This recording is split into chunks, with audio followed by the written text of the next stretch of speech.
Hello, true believers, and welcome back to another wonderful episode of Did We Need This?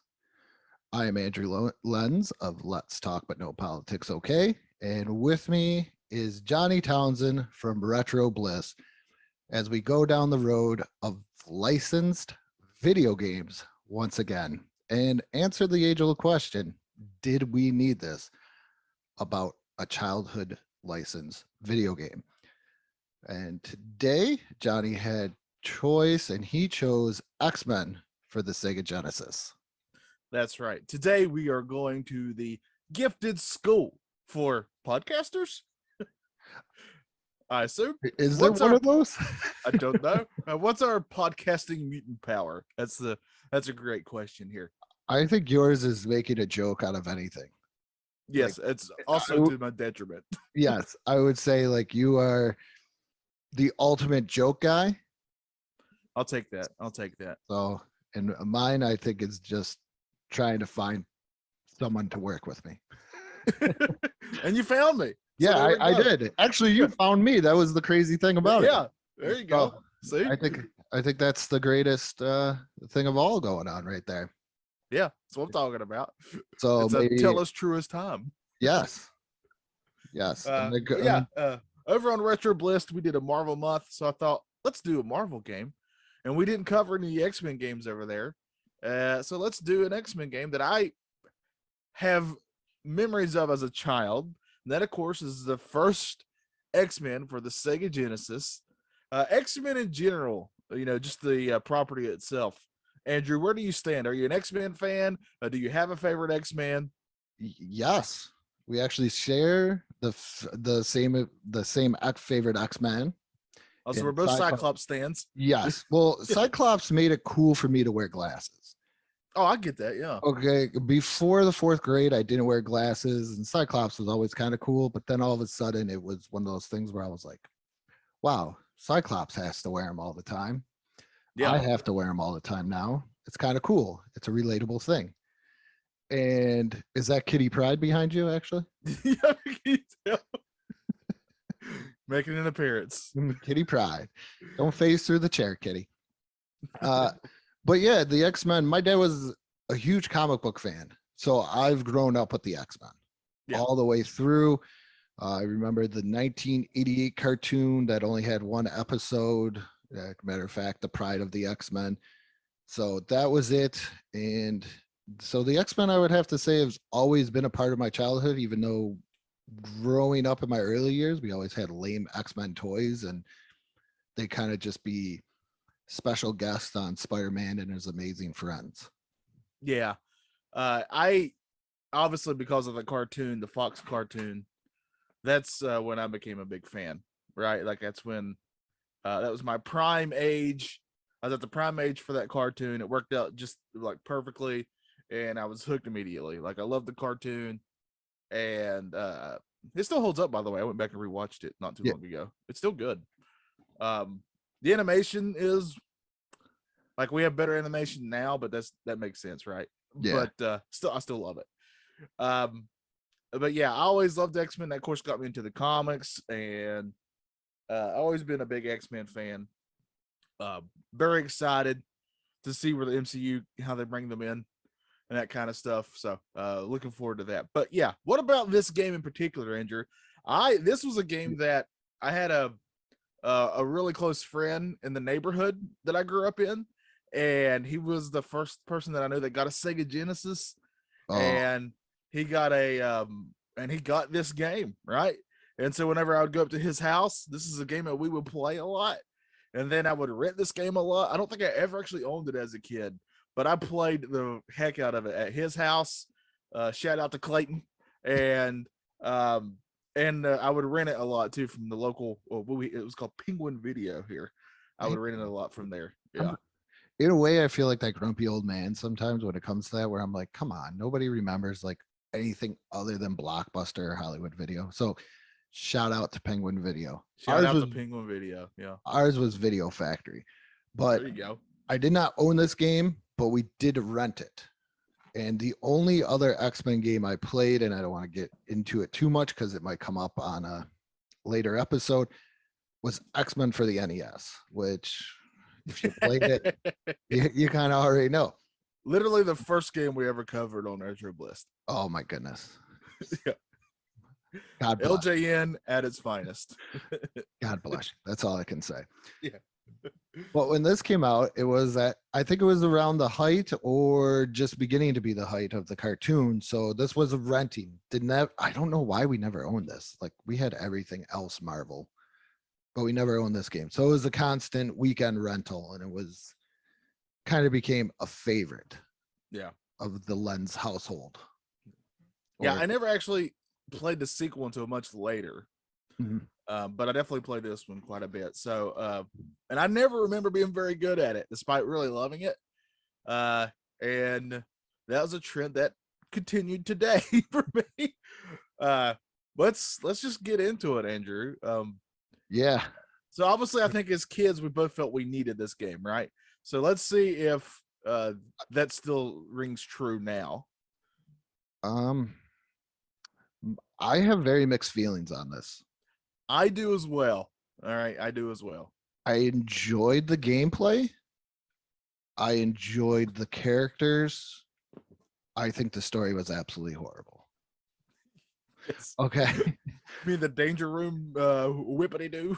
Yes. And I had no idea of the storyline as a kid. Right. I don't know why, but then again. Because I think as a kid, all that matters is that you get to choose your X-Man and you get to go around being that X-Man, right? That's the most important part. I think I was excited because Gambit and Cyclops are both in it. And those are my two favorite. So I was like, yeah, Wolverine's stupid. Nobody really cares. And Nightcrawler, he's like that guy nobody really hates, but I don't know how many people that's their favorite. Right. So playing it now, I thought the storyline was stupid. Gameplay was okay.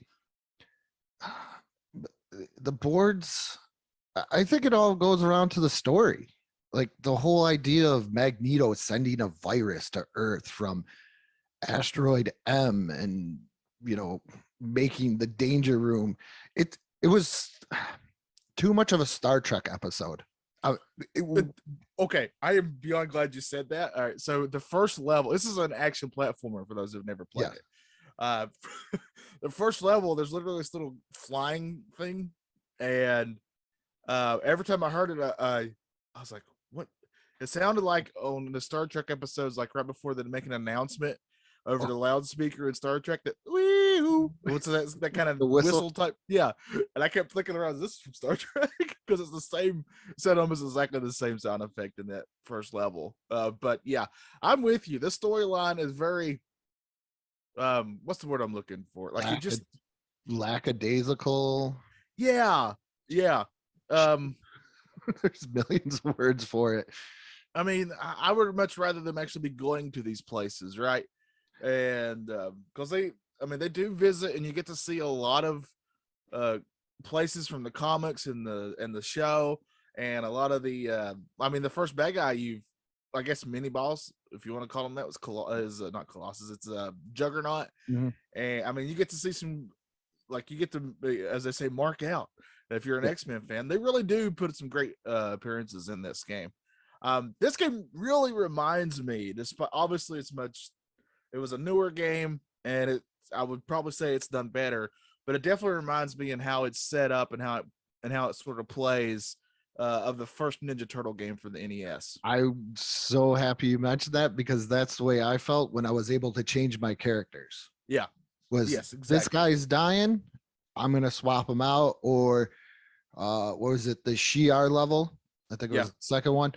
It's so easy to get by when you have Nightcrawler, and you can just use his powers, go through the wall, go through the wall, go through the wall. So it kind of is that way. So Nightcrawler is kind of the Donatello in a way of this. I get game. That, yeah. But I'm glad you did mention that. Yeah, that's the vibes it definitely gave me. I think it's done better than that first Ninja Turtle game. That first Ninja Turtle game is actually even harder than this game, I feel. But this game is not easy. It is not an easy game. Still to this day, I was having difficulty. I think my main issue with the actual gameplay is that it does everything okay, but it doesn't do everything crisp. You know what I mean? Like, it feels like it's just a couple fine tuning away from being really good platforming and from being really good action, attacking stuff. Like it just needs to feel. It wasn't crisp enough for me. I needed to be just slightly crisper. I was annoyed by the mutant meter. Yeah, That the fact that you have a meter on your powers, that's one thing NES probably did better, is the fact that you had a meter on your powers. yeah. I mean, why? Who gets tired? Like the fact I was playing with Wolverine and the next thing I know, his claws retract. Yeah. Okay, so what good is Wolverine now? He doesn't have healing that I noticed in the game. He doesn't have. You took away the best part about the guy. And yeah, you declawed him literally. Yeah, you can't. Yeah. You can, and I just thought that was the dumbest thing was the mutant power meter, and that you got to find energy to power it back up. Yeah, that didn't make any sense. Just like if you just set the game up where different, and they kind of did this at times, like you mentioned the second level, if you were Nightcrawler, where different powers actually helped you, right? Maybe solve like puzzles and stuff like that. Maybe you need different mutants to use for that. That's all you needed to do. You can still keep them with their powers the whole time. And I don't think it's OP or anything like that. No, it's because really, who when they started playing the game, I could be wrong. Let me know if I am. But who was like, ooh, Nightcrawler? That's the first guy I'm gonna pick because he wasn't even really in the cartoon. He was more of a supporting character. Yeah. Than anything else. Yeah, so, I love Nightcrawler, but he's not my first favorite, right? Yeah, I think he's not my first pick, but I do like him a lot. He's the lovable X-Men. He's not.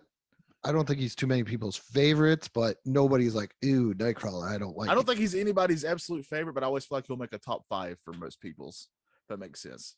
Yeah, if you're doing top 5 X-Men, he'll probably make like number 4 or 5 for you because it's an awesome power. Yeah. But and the only other one video game that I had to base on this was X-Men the arcade game. Yes. Which I thought did it pretty well. But this one, as a kid, is a more fun experience.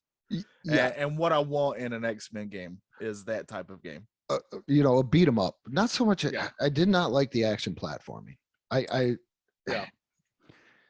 could see it being a platformer in certain spots, but do we really have to make everything a platformer? And if you're going to do it, you need, like I said before, really fine tune those controls on a platformer. Okay. Do you notice the jumping seemed off then? Yeah. Okay. Yeah. I wanted to. I'm bad at platformers. Like I'm playing. I love. That's probably my absolute favorite type of game as a platformer, with the beat 'em up being a close second. So I love them. So any time they feel a little off, obviously Mario's like the gold standard, right? Yeah. Of a platformer. So they're always going to get compared to that, fairly or unfairly. And this one, like the jumping just feels slow. Does that make sense? Like it's a little, like you're like you're groggy almost, right? It feels laggy. Yeah. It feels like you made the jump, but yet you're not. It feels like you're going to make the jump, but that yet you don't. I felt there was too many ways to get injured. Yes. And everything else. And now that I actually know the story from a kid, I actually understand the point of Jean Grey. When you fall, she comes by and picks you up. Yeah. But in a way, it kind of makes like, why isn't she more in the game? Like, why isn't she one of the extra powers? Yeah, she should be. So another thing you do too is like you can call in your fellow X-Men to help you at some point. They do like what would you call it? Like they just kind of swoop in, attacking whatever's on screen and then leave, that type of thing. That's pretty cool. I do like that aspect of it. It sort of feels like in a beat 'em up, like each character will sometimes have like a super duper power or something like that, where they can call for help in some beat 'em ups. It's that type of deal. But I thought that was pretty cool, and it's a lot of help, honestly, because some of these bosses get pretty tough. You can't get a hit on them. Yeah, Juggernaut even. Yeah, like you have to go through and use those powers just to beat the boss. Yeah, I was hitting Juggernaut like I was Gambit, and I was hitting Juggernaut left and right, and his power bar wasn't going anywhere. That's what, because that was okay. So this is the funny thing. So I haven't played this game in years, so I played it on amateur just to get an idea. Get your feet wet. And this is the part of the storyline where I was like, okay, this might make sense, this might not. So I'm playing on an amateur and they're talking about the danger room. So I'm thinking, okay, that's a cool feature that they're going to start you off like this is a simulation in the danger Yeah. room before you get the actual gameplay. So I got everything down. I'm like, okay, this does this because I'm playing it under emulation and using like pretty much a PS2 controller. So I got to get my Yeah. footing on that. And then all of a sudden, when I go to, I think it's Hero and the next level, and all of a sudden I'm like, wait, why am I still in the danger room? And then I went back and I actually looked and I was like, this is definitely That's the the story. dumbest, Yeah. the dumbest story ever. Yeah. Why couldn't you just go into the real world? Why couldn't Magneto attack? I think that's my number one problem. Like I could overlook the controls and everything else. I think the story is my biggest problem in this. Is Yeah, it didn't for me fill me with the need to see what happens, right? Like they're yeah. just in the danger room. I think they're gonna be just fine. Uh Magneto is like their number one nemesis, their frenemy, I would probably say, right? Mhm. Depending what mood he wakes up in, if he's a friend or enemy. But he's definitely one of their top. When you think X-Men villain, he's probably one of the first ones people think of. I would dare say would be Magneto, and this just seems like a lame I, way to take out your adversary to me. Like that doesn't feel like a Magneto thing, right? Like Magneto, to me, has always been like incredibly cunning and mhm. intelligent, and just really smart. And there's a reason other mutants follow him, right? Yeah. So why is he doing it this way? Doesn't make any sense. It's such an 80s cartoon, early 90s It cartoon feels type like a thing. one-off cartoon episode, doesn't it? Yeah, Yeah, like, oh my goodness, we have this, I don't know, Omega virus, and we're gonna yeah, give it to the X-Men, and we're gonna kill them in their own danger room. And it's like I said, it just reminded me of like a Star Trek kind of just like you said, one off episode that doesn't make sense. Why are you not attacking all the world computers? And yeah. then you gotta go through and do it, See, that's bigger stakes too, right? Yeah, yeah. So because when you why can are we set off, like you can get to do all kinds of storylines that way. Like how does that affect nuclear power? How does that affect the world leaders and stuff like that? You can really take that somewhere if you just widen the scope of it. Just the stakes, I guess, is the best way to put this. The stakes of this just felt small to me yes. for an X-Men game, right? Mhm. Send me out into the world to just hey, all you really need is to say, hey, Magneto and the Brotherhood of Mutants or whoever Y- are attacking the Earth at different places. We need you to go stop them. Literally, that's all you really need, and I'm golden, right? Great story. Magneto took over the White House. Yeah, Magneto took over this, and not Magneto is just sitting there, with his helmet off in his lounge you chair, don't need some eating Cheetos, yeah, uploading viruses. you don't need some convoluted story. I mean, literally most of the Ninja Turtle games, which are my some of my absolute favorite all-time games, those beat 'em ups, the storyline is like, hey, Shredder shrunk the Statue of Liberty and stole it. Stuff like that. That's all you need. April O'Neil got captured. Splinter Yeah, got captured. Great. It gives you something to, I think it gives you a little bit more to invest in because yeah. those are characters where this is guy sitting. And how bad is you know uh the X-Men mansion's computer security that he can Yeah, it's just not good. send the virus and then they don't really detect it at all. Yeah, not good. For a house that's supposedly full of a lot of high intelligent people too, by the way. Yeah. Hank McCoy's there, right? Well, why Uh, didn't he notice this? and Professor X at some point wasn't like Yeah. on Cerebro going, oh my goodness, Or this is Jean Grey, you got all kinds of high powered mutants there. Do something. if I had to put it in a list, I think the story is the number one problem and Yes. controls are number two. Yes. Yep. Agreed. And I'll tell you what's not a problem though. is that music. That music is, as Trevor likes Yes. to say, banging. It's Yeah. really good. I remember liking it as a kid, and to me, it still holds up. It's a lot of fun. It's like a high energy type music, and it fits the game very well. It's what I want to hear when I'm doing some action, when I'm fighting some bad guys. Is that type of music, right? Yeah. The bee was annoying. Yes. Yeah. I'm finding more things annoying than I am finding. Like the music was good. I like the character select. Yeah. Uh, I think in most games, the and I flying enemies are my least favorite, almost always. yes, and I like. Have you ever played the one on Super Nintendo? A long time ago. Okay, that one's not too bad, but there's some flying guys on there that get pretty Yeah. annoying. Uh, yeah, I the character select, the cameos are pretty good, and then that's pretty much about it. I think that's why this game is so frustrating. Is I feel like they're right there. They're on the cusp Mm-hmm. of something I would really enjoy, but it's like they just can't quite get there. They're just stopping themselves right before, reaching uh, that line, that goal. They're just right before it.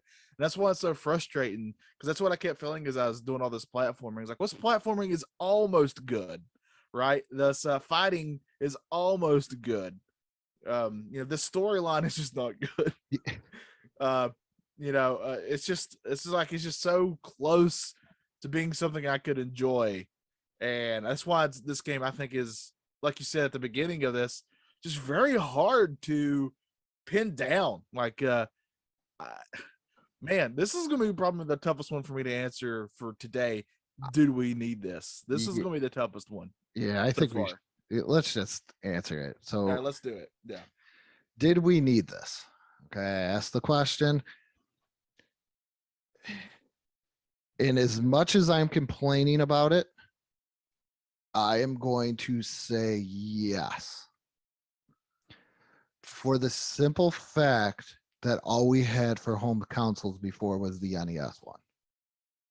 So Yeah, this is in fairness to this game, it is leaps and bounds better than that one. Yeah. so that's where I came up with my yes, we needed this to show us that this game, well, say crawl, I'm not even going to say walked, crawled so other X-Men games could run, like X-Men Legends, X-Men Legends Oh yeah. 2, Yeah. Those are great games. Yeah. great games like that. So that's why I'm saying we needed this, because we needed something to show that it was pretty good, just so somebody would say maybe we need to make another one, kind of like the second one. I haven't played the second one in a while, but I did play the one on Super Nintendo, which is pretty good. So those, I think that's why we needed this, just because that LJN one was so horrible. I think you convinced me because I was on the fence with it, and I think you're right. I think we did need this for the simple fact that if these games didn't do well, and I think they did pretty well from my memory, Mhm. then they may not have tried another X-Men game, right? So we got some good X-Men games out of this later on. So for that simple fact, I'm going to agree with you. Yes, we needed this, but I'll put a little asterisk there next to that. Yeah, I could get. I think if the LJN game wasn't so bad, Yeah, it's so awful. I It think really it's is really just awful. that is so bad that we. It's so awful that I encourage any of you watching this, if you have not tried it, please Oh, don't look up anything about it. Just jump in with both your feet and see yes. what happens. Oh my Yeah, goodness, that's the best way to experience it. it's so annoying. But I think that's. But I think that's the only reason why we need it, and Yeah. that's. I think that ends it. I think the only other thing left is for Trevor to answer the Yeah, question. Trevor, do you think that we needed this? Me and Kitty Pride want to know. Dun-dun-dun-dun-dun.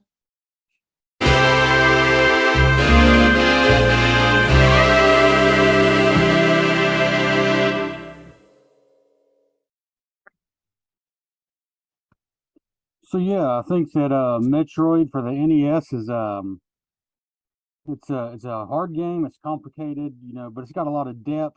And I think if you're patient it still holds up. And to answer the question, did we need this? Oh, what's that? I got a text on my phone. Hold on 1 second. Oh, my bad. Okay, so we're not talking about Metroid. We're talking about X-Men for the Sega Genesis. My bad there. All right, so X-Men. I have a lot of history with X-Men, and I'm sure Johnny probably brought this up. When we started the Retro Bliss podcast, we started for God knows what reason. I think I literally picked it off my shelf just with a random whim. And fate decided that the Uncanny X-Men for the NES was the first game we covered on the Retro Bliss podcast 6-ish years ago now. And so I want to say something very positive about this game, X-Men for the Sega Genesis. It's 10 times better than the Uncanny X-Men. And it's better than the other X-Men game on the NES, Wolverine. Wolverine was not horrible, but I still think this is probably better than that, probably. I guess I just gave a lot away there. I think this is better. It certainly looks much better than Wolverine for the NES, but Wolverine was a much better game than Uncanny X-Men. I'm just going to come out and say it, though. I think X-Men for the Sega Genesis is one of those games that is much better in people's memories than it is when you sit down and play it. And unfortunately, on the podcast, on Retro Bliss, we've discovered that time and time again. We all had incredible memories of The Lion King for the Super Nintendo and Sega Genesis. We went back to play it, and that game is about 70% frustrating and 30% awesome. So it's not a good balance. But in your mind, you just remember the awesome parts, but it's mostly frustrating, questionable decisions, questionable design, and some really awesome parts, amazing graphics and music. I think that's probably what people remember about X-Men for the Sega Genesis is it's a looker. It looked amazing when it came out, and it looks good still now. The sound, the music is kind of edgy, not my favorite type of 16-bit music, that sort of grungy Sega Genesis sound. I definitely prefer the I don't know, the first party Sega, music, the Outrun and Sonic and Treasure, had a lot of fun with the music, like Gunstar Heroes. This is more grungy, but it's still pretty good. But the graphics look really good, and I think that's what people remember. So to answer the question, did we need this? I think maybe Sega sort of did when it came out because they had the X-Men game, and look at it. It looks great. And I don't know how disappointed kids would have been at the time. It's freaking hard. It's really hard. And it's not really hard in the good way. It's hard in the frustrating, like, oh, come on kind of way. The kind of way where you really question, did they make this to combat rentals, to make it sure that kids couldn't beat it in a rental weekend because it's so freaking hard, so maybe they'll buy it instead of rent it?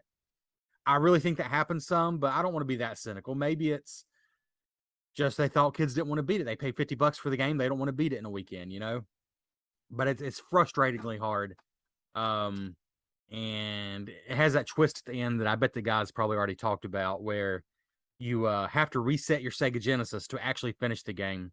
But it's kind of a vague reset the computer, and you just don't reset your Sega Genesis during a game. People know that. So I know a lot of kids got stumped at that point. I'll be honest, I had this game probably as a teenager. I don't think I had it before that. I think it's a game I got like from a pawn shop or used. It wasn't like a full priced game for me, and I never made it far. I always thought it looked good, but it was a little grim looking. Like it wasn't. I love the colorful Sega Genesis games, which isn't fair. The colors in this game are actually great. The character models are fantastic. But I don't know. It wasn't quite my type of Sega Genesis game, but it still could have been.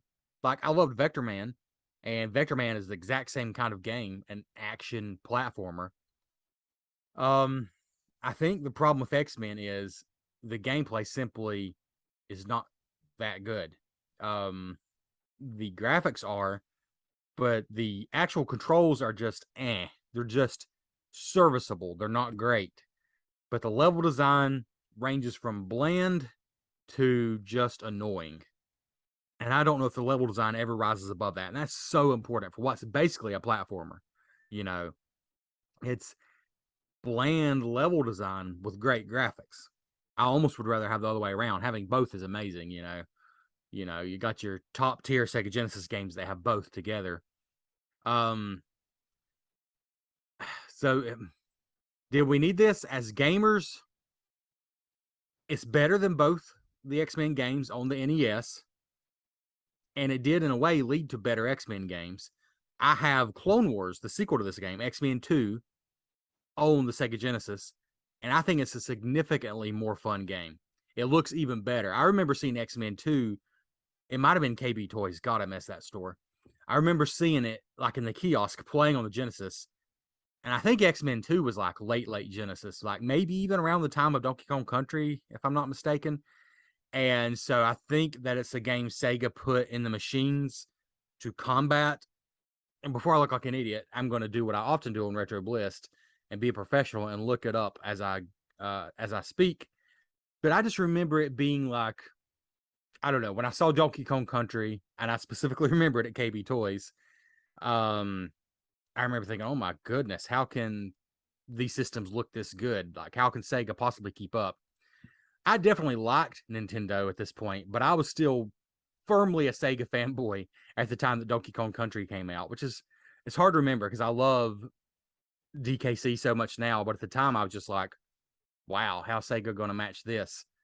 And of course, Vector Man was kind of the answer to it, but I also remember seeing Clone Wars, and now yes, so it's 1995. It very much graphically could have been an answer to DKC, which was 94.